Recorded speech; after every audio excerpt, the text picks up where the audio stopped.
Good morning students, hope you are fine. Today I am going to take your third online class of this session. Have a look. আজকে আমরা class 4 এর অঙ্ক বিষয়ে আলোচনা করব। আজকে আমরা পেজ 10 আর পেজ 11 এই দুটো পেজ থেকে অঙ্ক করব। আমরা প্রথম অঙ্ক করতে যাচ্ছি 36 পেজ। 36 পেজ না, প্রথম অঙ্ক আমাদের 36 নম্বর 10 পেজে। কি বলেছে প্রশ্নের খাতা দেখে নিবে। বলছে রাম ও রহিমের বর্তমান বয়সের সমষ্টি 50 বছর। 10 বছর আগে রহিমের বয়স রামের বয়সের দ্বিগুণ ছিল, তবে রাম ও রহিমের বর্তমান বয়স কত? তো প্রশ্নটা আমরা প্রথম বুঝে নিচ্ছি যে প্রশ্নে বলেছে রাম আর রহিমের বর্তমান বয়সের সমষ্টি 50 বছর। তো 10 বছর আগে তাদের মধ্যে একটা সম্পর্ক হয়েছিল। কি সম্পর্ক? যে রহিমের বয়স রামের বয়সের দ্বিগুণ, তাই তো বলেছে। তাহলে রাম ও রহিমের বর্তমান বয়স কত? তাহলে অঙ্কটা এরকমভাবে করা যায়। আমরা অঙ্ক স্টেপ ওয়াইজ করবো, অ্যাকচুয়ালি অঙ্ক করার নিয়মই তাই। তাহলে অঙ্কগুলো কমপ্লিকেশনসগুলো থাকবে না, খুব সহজেই আমরা অবস্টিকলসগুলো দাবি ধরে পেয়ে যাবো। যেমন একটা বিল্ডিং কনস্ট্রাকশন যদি হয়, 10 তলা বিল্ডিং যদি হয়, একবারে তো 10 তলা হয় না, একটা একটা করে ফ্লোর কমপ্লিট করতে হয়। ঠিক তেমনি আমাদের ম্যাথসটা স্টেপ বাই স্টেপ করতে হয়। প্রথম স্টেপটা হচ্ছে এখানে রাম ও রহিমের বর্তমান বয়সের সমষ্টি আমি লিখে দিচ্ছি। রাম ও রহিমের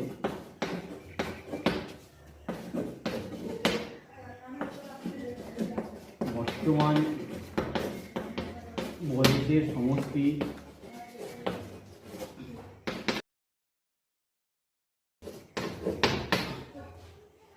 বুঝা গেল।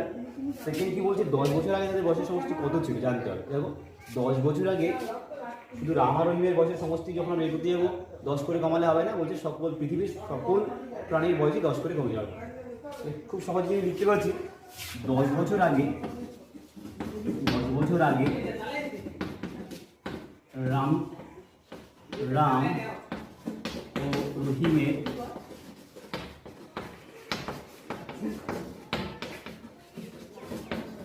সমষ্টি ছিল 50 থেকে কত কমে যাবে? ওই যে 10 করে দুজন ব্যক্তি হলে 2 বার কমাতে হবে। কত গেলে আমি একবার লিখে দিচ্ছি 50 আর 10 করে 20। 50 থেকে 20 কমে কত পাচ্ছি আমরা? 30 বছর হয়ে গেল। তাই দেখো প্রশ্ন যেহেতু বলেছে 10 বছর আগে রাম রহিমের মধ্যে একটা সম্পর্ক ছিল। কি সম্পর্ক? যে রহিমের বয়স হচ্ছে রামের বয়সের দ্বিগুণ। তো ব্যাপারটা হচ্ছে এরকম, 10 বছর আগে একটা সমীকরণ গঠন করছি আমি। দেখো 10 বছর আগে সমীকরণ করতে বুঝতে গেলে, মানে রাম মানে হচ্ছে রামের বয়স প্লাস রহিম সমান 30। এখানে রাম বলতে আমি ব্যাখ্যা করছি রামের বয়স, আর রহিম বলতে আমি ব্যাখ্যা করতে যাচ্ছি রহিমের বয়স। আমি যেহেতু এটা সমীকরণ আকারে লিখছি তাই শুধু নামগুলো বলে প্রকাশ করলাম, বয়স বলে উল্লেখ করিনি। এখানে 30 বছরও লিখিনি, বুঝে নিতে হবে ব্যাপারটা। তো এবার একটা কথা আছে, এই ধরনের যে কাজ সমীকরণ হবে কি না, এইখানে আবার সমান সমান চিহ্ন দেওয়া যায় না। এখানে হয় দিতে হবে তোমাকে বা লিখতে হবে অথবা ইমপ্লাই দিতে হবে, মাথায় রাখবে। তো আমি বারবার সমান সমান চিহ্ন দিতে পারবো না, ক্লিয়ার? দেওয়া যাবে না নিয়ম অনুযায়ী। তো লিখতে পারছি রামের বয়স তো ক্লিয়ার বলাই ছিল, সেটা লিখে নিলাম রাম। কিন্তু বিষয়টা কোথায় গিয়ে দাঁড়ালো? বলছে রহিমের বয়স কী আছে? রামের বয়সের দ্বিগুণ। এটাকে আমি কী করে প্রকাশ করতে পারছি? প্রশ্নের কথা অনুযায়ী বিষয়টা এইরকমভাবে প্রকাশিত হচ্ছে, 2 গুণন রাম, মানে রামের বয়স যা হবে তাকে 2 গুণ করলে রহিমের বয়স পাওয়া যাবে। তাই রহিমকে রিপ্লেস করেছি 2 গুণ রাম করে। বোঝা গেল? তো এখানে এদের বয়সের সমস্ত 30 বছর আছে। যেহেতু আমার এখানটা জায়গায় লিখার, তো আমি ওপরটা মুছে দিয়ে ওপর লিখছি। তো দেখে নেবে, বুঝে নেবে, আমার সঙ্গে সঙ্গে করবে, আর কথাগুলো বুঝতে শুরু করবে, তাহলে আশা করি অঙ্কতে খুব একটা অসুবিধা হবে না।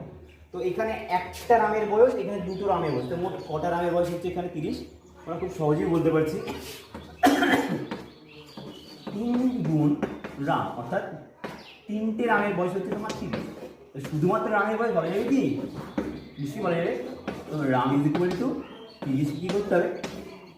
3টা রামের বয়সের সমষ্টি যদি 30 হয়, একটা রামের বয়স তো 3 ভাগের 1 ভাগ হবে, তাই কি না? তো একে 3 দিয়ে ভাগ করে দাও, আর ভাগ করতে জানি 3 10 30। সুতরাং আমরা অ্যান্সার লিখতে পারছি রাম ইজ ইকুয়াল টু 10। আমার কথা হলো এটা রামের কোন সময়কার বয়স তুমি বলতে পারবে? যেহেতু এটা সমীকরণ তাই আমি এরকম লিখি, মাথায় রাখতে হবে। আমি লিখে দিই, আগেই বলেছি সমীকরণটা গঠিত হয়েছে 10 বছর আগে। তাই আমি কিন্তু এখন বলতে পারছি না যে রামের বর্তমান বয়স 10 বছর। রামের এটা কোন সময়কার বয়স? রামের 10 বছর আগের বয়সটা বলছি আমরা। বর্তমান বয়সের থেকে 10 বছর আগে ব্যাক করলে যে বয়স হবে সেখানে জানতে পারলাম রামের 10 বছর আগে বয়স ছিল 10 বছর। ক্লিয়ার? কি বললাম তাহলে?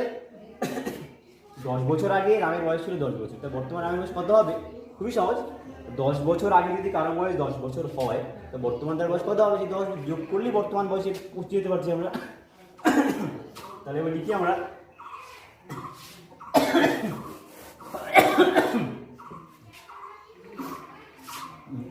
10 বছর আগে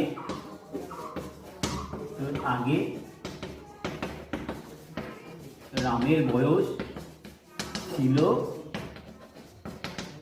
10 বছর। সুতরাং 10 বছর আগে রহিমের বয়স ছিল, বুঝতে পারবে? অবশ্যই বলতে পারবে, কারণ সম্পর্কে তো বলেছে রহিমের বয়স রামের বয়সের দ্বিগুণ। তাহলে কি দ্বিগুণ করে দাও? 10 দুগুণে 20। আমি একবারই করে দিচ্ছি। 10 গুণন 2 সমান 20 বছর। তাহলে বর্তমানে এর বয়স কত হবে? বর্তমান বয়স জানতে গেলে যেহেতু 10 বছর আগেকার বয়স জানতে পেরেছি, বর্তমানে জানতে পেরেছি 10 করে যোগ করতে হবে।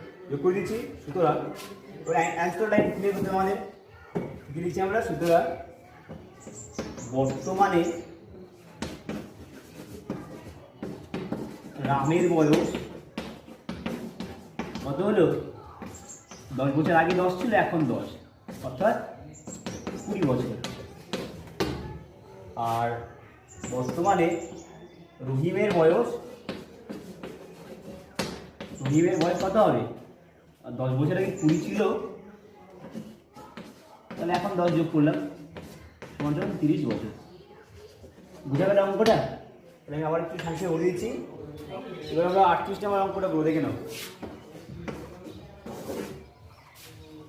38 নম্বর অঙ্ক কি বলছে? ছবি, প্রিয়া, তানিয়া, রেশমা সবাই মিলে 24টি কাগজের নৌকা তৈরি করে সমানভাবে ভাগ করে নিল। কথা হচ্ছে প্রিয়া নিজের নৌকাগুলো তার ভাইয়ের সঙ্গে সমানভাবে ভাগ করে নিয়েছে। প্রিয়ার ভাই কতগুলো পেল?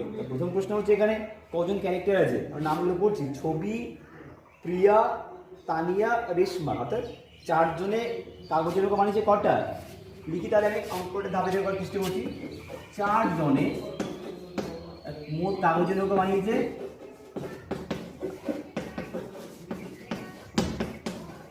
নৌকা কটা বলবে? বানিয়েছে 24টা। ঠিক আছে? 4 জনে মোট কাগজের নৌকা বানিয়েছে 24টা। এবার তারা সেগুলো বানানোর পর সমানভাবে ভাগ করে নিয়েছে। তাহলে প্রত্যেকে কটা করে পাবে? নিশ্চয়ই প্রত্যেকে কম করে পাবে। সমানভাবে ভাগ করে নিয়েছে। কটা হলো আমাদের ভাগ করলেই পেয়ে যাচ্ছি আমরা। সুতরাং প্রত্যেকে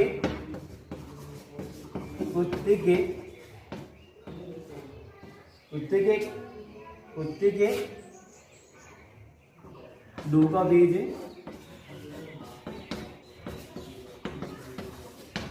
কটা? 24কে তুমি 4 দিয়ে ভাগ করলে, 4 জন লোক ছিল, কি করে দাও? সমানে কত বলে? 4 6 24, 6টি। প্রত্যেকে 6টা করে পেয়েছে, সমানে ভাগ করে নিল। প্রিয়া নিজের নৌকাগুলো ভাইয়ের সঙ্গে সমানে ভাগ করে নিয়েছে। এবার এই 4 জনের মধ্যে একজন হচ্ছে প্রিয়া। তো প্রিয়া নিজে কটা নৌকা পেয়েছে? 6টা নৌকা পেয়েছে, তাই তো? 6টা নৌকা পাওয়ার পর সে কী করেছে? তার নিজের ভাইয়ের সঙ্গে সে নৌকাগুলো সমান ভাগে ভাগ করে নিয়েছে।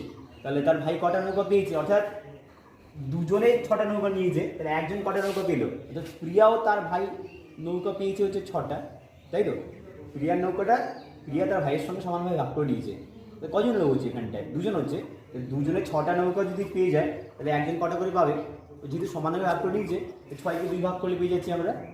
কত হলো? 6কে 2 ভাগ করে 3টি পেয়ে গেল আমরা। লিখবো প্রিয়া ও তার ভাই নৌকা পেল 6টি। যেহেতু দুজনে সমানভাবে ভাগ করে নিয়েছে, সুতরাং তার ভাই নৌকা পেল, এই 6কে 2 ভাগ করে দাও, 6 ভাগ 2, এমনি করছি আমরা 6 ভাগ 2 3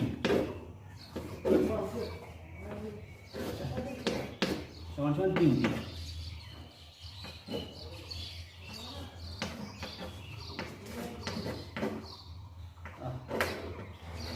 ঠিক আছে, অর্থাৎ তার ভাই কটা নৌকা পেয়েছে? 3টে নৌকা পেয়েছে। সংখ্যায় বলে দিচ্ছে চারজনে মিলে মোট নৌকা বানিয়েছে 24টি, প্রত্যেকে সমানভাবে ভাগ করে নৌকা নিয়েছে, তার প্রত্যেক কটা করে নৌকা পাবে? 6টি করে নৌকা পাচ্ছে 24কে 4 দিয়ে ভাগ করে। এবার এদের মধ্যে একজন ক্যারেক্টার প্রিয়া ছিল, প্রিয়া তার নৌকা ভাইয়ের সঙ্গে ভাগ করে নিয়েছে, অর্থাৎ প্রিয়া ও তার ভাই মিলে নৌকা পেয়েছে 6টি, অর্থাৎ তার ভাই কটা নৌকা পাবে? 6কে 2 ভাগ করে তো 3টি নৌকা হয়ে গেল। ঠিক আছে, তো পরের অঙ্ক দেখছি আমরা। যে বলছে একটি গ্রন্থাগারে 256টি বই কেনা হলো, 28টি বই 60 টাকা করে, 100টি বই 40 টাকা করে, আর 40টি বই 50 টাকা করে, বাকি বইগুলো প্রত্যেকটি 15 টাকা করে কেনা হয়েছে। বইগুলি কিনতে মোট কত টাকা খরচ করেছে? মোট বই কিন্তু 56টি। ঠিক আছে, লিখছি দেখো আমরা তাহলে। 28টি বই 60 টাকা, প্রতি 60 টাকা 28টি বই দাম কত হবে তাহলে? কিনি আমরা 39 নাম্বার।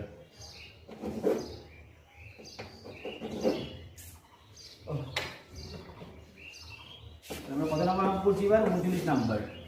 মোট কখানা বই আছে এখানটায়? মোট বই 256টি, তাই তো? বই কেনা হয়েছে, মোট বই কেনা হয়েছে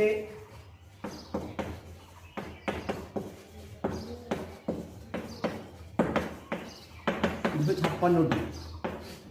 বুঝা গেল? মোট বই কেনা হয়েছে 256টি, বিভিন্ন দামে কেনা হয়েছে। প্রথম কি দেখতে পাচ্ছি আমরা? 28টি বই 60 টাকা দরে, তাহলে লিখতে পাচ্ছি 60 টাকা দরে 28টি বইয়ের দাম কত লিখতে পাচ্ছি। অথবা আমি খুব সহজেই লিখবো এটা লেখাটাকে, একটা সিস্টেমে ছেড়ে দিচ্ছি। 28টি বই এর দাম, মানে আমি বলতে যাচ্ছিলাম প্রতিটি বই 60 টাকা দরে 28টা বইয়ের দাম কত। তাহলে একবারে করে দিই আমি 28 গুণ 60 সমান করে বলবে। দেখো 28 গুণ 60 কথার অর্থ হচ্ছে 28 গুণ 6 গুণ 10, তাই কি না? একই কথা। 28 গুণ 6 করলে ভালো কথা, একবার ওটা একটা বুদ্ধি আছে। আমি 28 গুণ প্রথম 3 করতে পারি, 3 28 কত বললাম? 84। কী করে হলো? 28কে আমি 30 ভাবলাম, 3 30 90, এবার 2 করে 3 2 6 আমি বেশি নিয়েছিলাম, 90 থেকে 6 কমে দিয়ে 84 হলো। 3 28 84, 84কে ডাবল করে, কারণ আমি 6 মানে 3 গুণ 2 করছি, 3 গুণ করে 84 পেয়েছি, তো 84কে 2 গুণ করতে হবে, 84 গুণ 168 হয়ে যাচ্ছে। তাহলে তোমরা রাফ করে নেবে যেরকম পারো। 28 গুণ 6 এখানে হচ্ছে 168, মানে তুমি এরকমও করতে পারো। একে 30 দিয়ে 6 গুণ করো, 28কে 30 মনে করলে 30 6 হয়ে যাচ্ছে তোমার কত? 180 হয়ে যাচ্ছে, তাই তো? 180 হওয়ার পর 2 করে 6 দুগুণে 12 আমি বেশি নিয়েছি, 180 থেকে 12 কমে যাও, 10 কমে যদি 70 হয়ে যায়, 2 কমালে 168 হয়, তাই লিখে যাই 168 6 গুণ করাতে হয়েছে, শূন্য লিখতে হবে টাকা। এটা কি লিখলাম? বুঝতে পেরেছো তো? কটা বই? এটা হচ্ছে তোমার 28টি বইয়ের দাম আমরা লিখেছি একবারে। তারপরে আর কটা বই কেনা হয়েছে? 100টি বই 40 টাকা, মানে প্রতিটা বই 40 টাকা করে হিসেবে 100টি বইয়ের দাম কত আসবে? খুবই সহজ হিসেবে এটা লিখছি আমরা। 100টি বইয়ের দাম বের করবো আমরা এখন। 100টি বই এর দাম, মানে প্রতিটি বইয়ের দাম 40 টাকা হিসেবে 100টি বইয়ের দাম কত হবে? খুবই সহজ, 40 × 100 অথবা 100 × 40 লিখলাম এখানটায়। অর্থাৎ তুমি বলছো 4000 টাকা, কত হলো? 4000 টাকা, তাই না? এই গুণ তো খুবই সহজ হয়ে যাবে। তার কারণটা কি? তার কারণটা হচ্ছে 100কে 4 গুণ করলাম, 400 হলে একটা শূন্য বসিয়ে দিয়েছি, ঠিক না? তারপর কি বলেছে এখানটায়? তারপরে বলেছে এবং 40টা বই 25 টাকা করে, 40টা বই, অর্থাৎ প্রতিটা বই এবার 25 টাকা করে দাম হিসেবে 40টি আর বই কেনা হয়েছে। আরও 40টি বইয়ের দাম কত আসবে? 40টি বইয়ের দাম কত হচ্ছে? প্রতিটা বইয়ের দাম কিন্তু বললে তুমি 25 টাকা করে, তাহলে 40 গুণ 25 করে দিলাম এখানটায়। ওর সময় নিশ্চয়ই 25-এর নাম হচ্ছে জানো, 4 25-এ 100 দিয়ে একটা দিনের শূন্য বসিয়ে দাও, কত হলো? 1000, এটা হয়ে গেল এখানটায়। তা আমি জানার চেষ্টা করছি এখানে মোট কতগুলো বই, এটা দাগ করে নেই, সমস্ত যোগ করে নেবো এখানটায় একবারে। 100-র সঙ্গে 40 যোগ করলাম 140, আর 20-তে হচ্ছে 160, 168, মোট এখানে 168টা বইয়ের দাম আমি পেয়ে যাবো একবারে। তাহলে এখানে এই লেখাটা লেখার সময় একটু চেঞ্জ তোমরা করে নেবে, প্রত্যেকটা বইয়ের দাম কত? 60 টাকা করে। তাহলে এখানে 60টা শুনতে লিখলে ভালো হতো, যদি গুণের বিনিময় নিয়মটা সম্ভব, তাই 28 গুণ 60 লিখি আর 60 গুণ 28 লিখি, তাহলে কোনো দামের পার্থক্য হবে না, অর্থাৎ এখানে গুণফলেরও কোনো পরিবর্তন হবে না। তো বেসিক্যালি লেখার নিয়মটা এরকমই হওয়া উচিত ছিল। একটা বইয়ের ভ্যালু কত? তুমি বলে 60 টাকা, তো 60কে আগে লিখো। কতগুলো বই কিনছো তুমি? তার 28 টাইমস কিনছি না, তো এখানে 28টা লিখলে ভালো হতো। আমি লিখে ফেলেছি, এটা কিছু ভুল নয়, কারণ আমরা জানি গুণের বিনিময় নিয়ম সম্ভব, আগে ইচ্ছে করে লিখলেও গুণফল সর্বদা একই আসবে। 168টি বইয়ের দাম কত হচ্ছে জেনে নিই আমরা। বই এর দাম, চলো আমরা দেখে নিই যোগ করে কত হলো এখানটায়। 4000, এখানে 1000, 5000, আর ওখানে 1000, 6000 টাকা তো হয়ে গেল, 6680 টাকা, তাই না? যোগফল খুবই সহজ, 4000, 1000, 5000, এখানে 1000 প্রথম ধরে নিলাম, 6000 হয়ে গেল, আর 680 আছে, 6680 টাকা। ঠিক আছে, কটা বই হলো এখানটায়? 168টা বই। মোট কটা বই কেনা হয়েছে? মোট কেনা হয়েছে 256টা বই। তাহলে কত বই এখন কিনতে বাকি আছে লিখতে হবে। অবশিষ্ট বইয়ের সংখ্যাটা বের করে নিই। তাহলে অবশিষ্ট বই কটা, বা অবশিষ্ট বলতে বাকি বলতে পারছি না, বাকি বইয়ের সংখ্যা জেনে নিতে হবে। তুমি বলতে যাচ্ছ 256 থেকে কত বাদ দিব আমরা? 168 বাদ দিচ্ছি, তাই তো? চলো একটা কাজ করে একেও না আমি 156 মনে করতে পারি কি না? 156 সঙ্গে কত যোগ করলে 168 বলতে পারো তোমরা? পারো নিশ্চয়ই। 56 10 করলে 66 হয়ে যাচ্ছে, মানে 12, অর্থাৎ এখানে 12 অতিরিক্ত আছে। তো একে যদি আমি 156 মনে করি, একটি কোথায় 156 করলে পুরো 100 হয়ে যাচ্ছে। কত হয়ে যাচ্ছে? 100 হচ্ছে বিয়োগফল। কিন্তু আমাকে তো ওখানে 156 লিখে দেয়নি, আমরা নিজেরা ধরে নিয়েছিলাম। তো এখনও 12 আমার অতিরিক্ত ছিল, সেই 12কে আবার কমাতে হবে। 100 থেকে 12 কমালে কত হচ্ছে? 88। তো এই হচ্ছে 88। তো আমি একটা সিস্টেমে বের করলাম, আমার মনে হয় তোমরা যদি আমার সঙ্গে করে নিতে পারো ভালো কথা, আমি তো রাগ করি সেটা করবে, ঠিক আছে? 88টি বই এখনও কিনতে বাকি আছে। আর সেই বইগুলোর দামের কথা কি বলেছে? যে বলেছে তোমার, দেখে নিচ্ছি আমি, বাকি বইগুলি 15 টাকা। 15 টাকার দরে 88টি বই দামে বের করে নিচ্ছি এখন। ঠিক আছে, লিখে নিই তাহলে এখানটায়।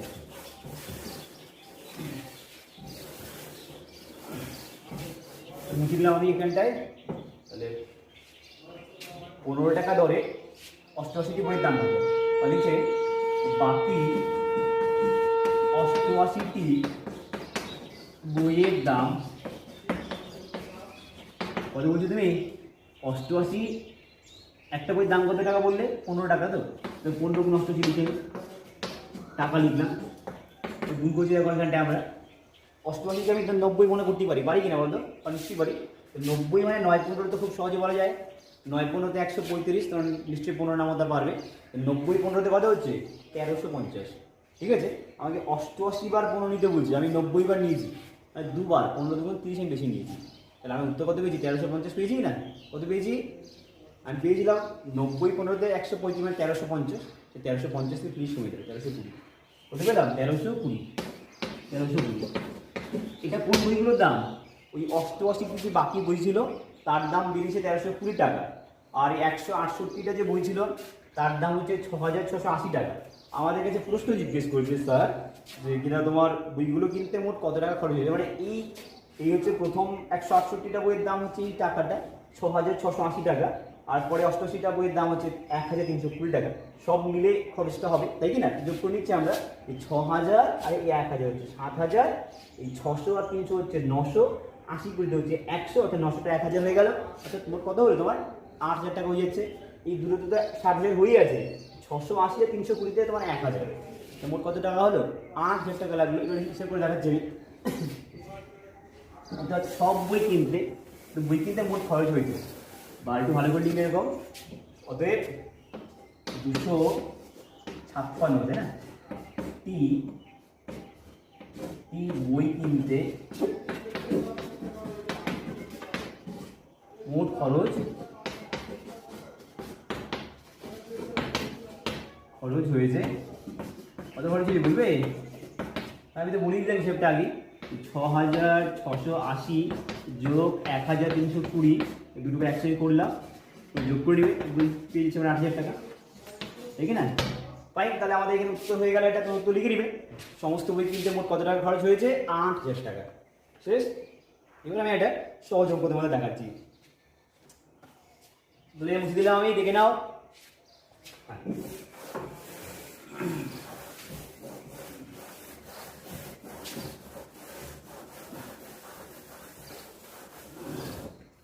এখানে একটা অঙ্ক দিয়েছে, 44 নম্বর করে দেখাচ্ছে। 44 নাম্বার। তার আগে এই 40 নাম্বার অঙ্কটা মুখে বলে দিচ্ছি আমি।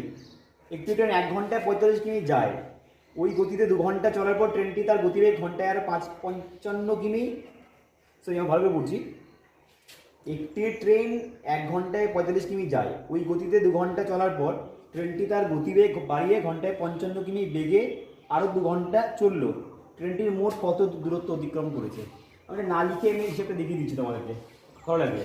তাহলে 44 আগে 40 দেখাচ্ছি।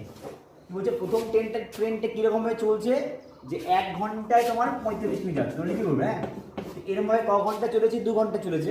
1 ঘন্টায় যদি 45 কিমি যায়, তো 2 ঘন্টায় এটা কত কিলোমিটার কভার করবে? 45 2 × 90, মানে 40 40 80, আর 2 × 5 হয় 10, 80 × 90, অর্থাৎ তুমি বলছো 90 কিমি চলে গেছে।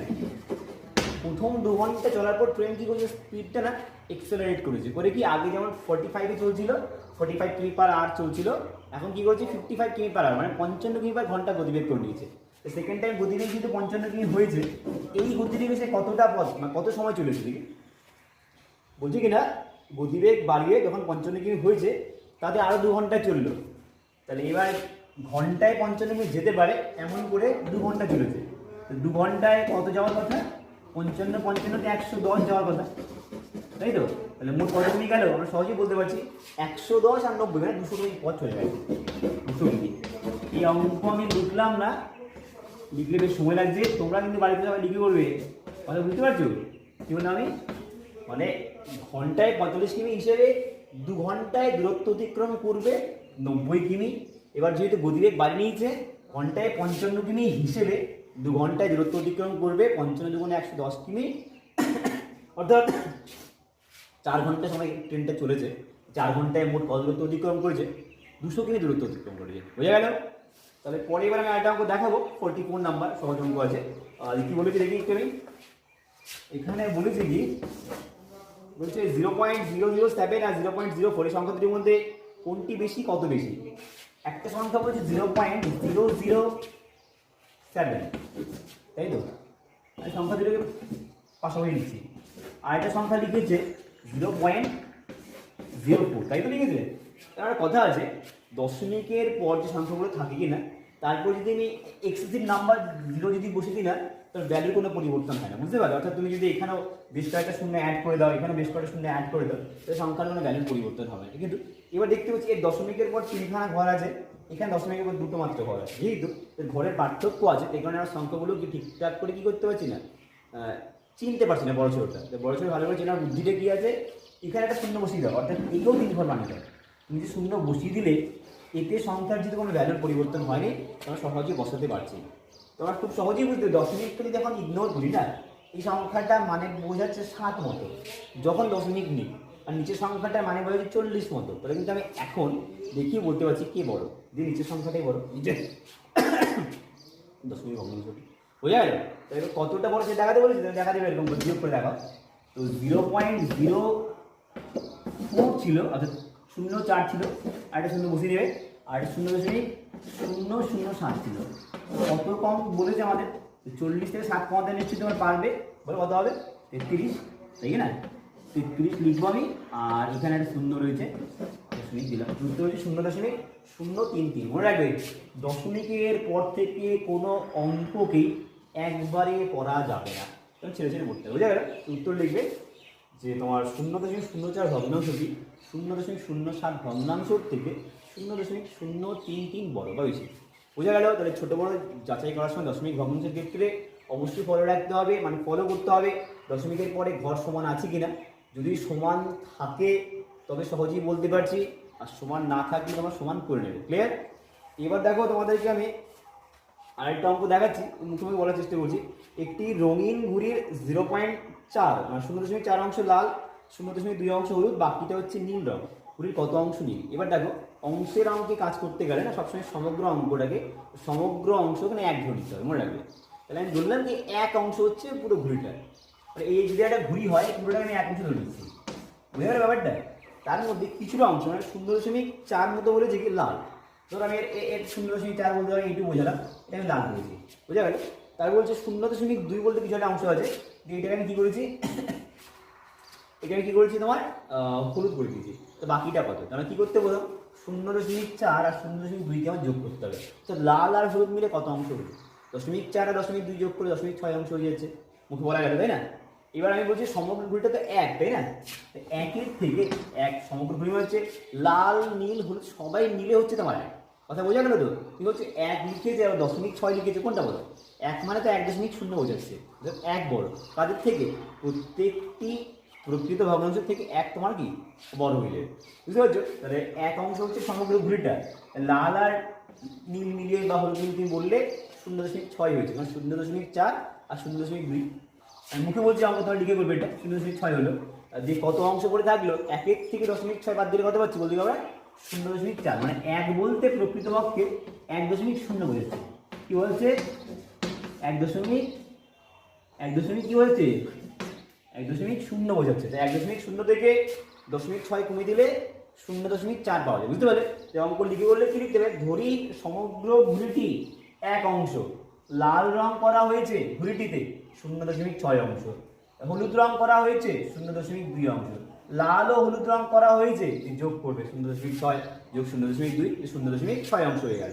আর নীল রং করা হয়েছে, অর্থাৎ অবশিষ্ট চাচ্ছি আমরা সমগ্র থেকে লাল হলুদ মিলিয়ে যেটা হচ্ছে সেটা কমিয়ে দাও। তো কমিয়ে দিয়ে আমরা কি পাচ্ছিলাম? 0.4 অংশ, মুখে মুখে হয়ে গেছে, তোমরা লিখে করে নেবে। এবার তোমাদেরকে আমি আরেকটা অঙ্ক, অর্থাৎ একটা জ্যামিতিক বিষয় আলোচনা করে দিচ্ছি। একটা ত্রিভুজের কটি কোণ কটি বাহু তা অঙ্কন করে দেখাতে বলবো।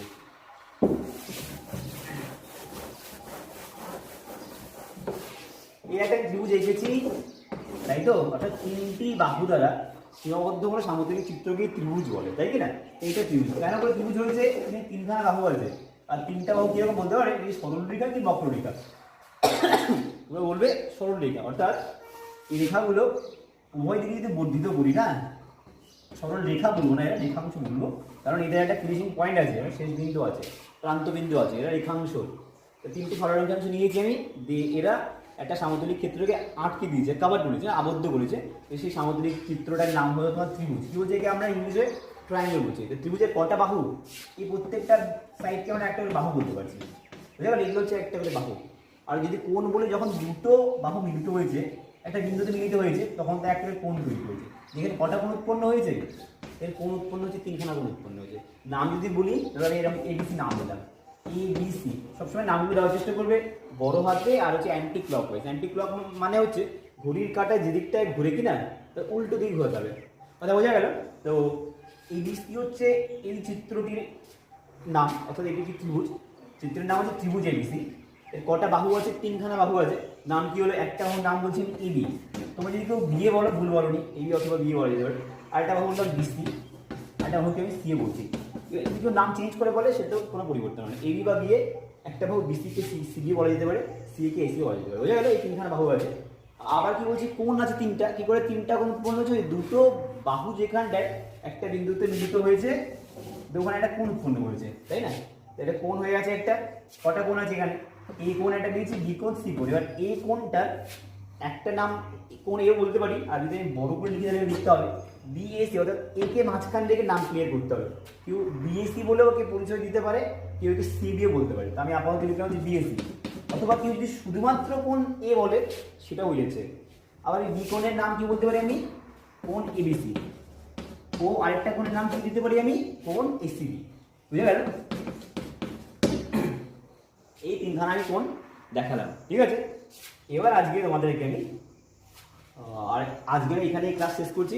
আগামী ক্লাসে আমি রোমান নাম্বার বা অন্যান্য বিষয় 2nd চ্যাপ্টার নিয়ে আলোচনা করব। নমস্কার।